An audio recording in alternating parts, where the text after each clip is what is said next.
Have you ever done this thing where you shame yourself for the mistakes that you made in a past life without realizing that when you shame yourself for doing that thing, you lose what God is trying to turn over in your life to make you a better person and to give you a prosperous life? Because God will always use anything that goes negative in your life and turn it and make it positive.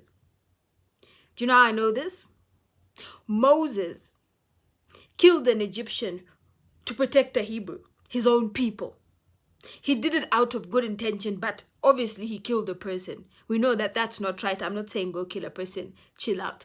But that made Moses, just a few lines after in Exodus, that's when God comes to Moses in the bush of fire and is like, Moses, I'm trying to free my people and take them to a land of milk and honey.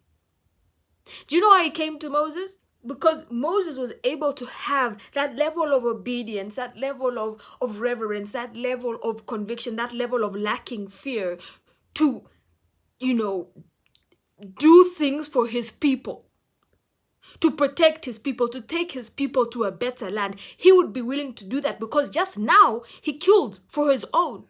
Now, that doesn't mean that you're supposed to kill, but have you ever asked the question, who did we learn the most about COVID? Did we learn from the people who had COVID, or did we learn from the people who never had COVID the most? Have you ever realized that activists come from the struggle? Activists come from the people who are most targeted and affected by something.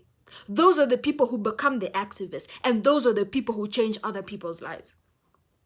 So, instead of looking at yourself and being like, I've made such terrible mistakes in my life, maybe you did it because you were trying to protect your family, protect your own. You couldn't front the bills. You sold some things that you shouldn't have been selling. You did or made mistakes that you shouldn't have made. But make your mistakes right by turning that over to God and allowing Him to use that to prosper you and to make other people's lives better.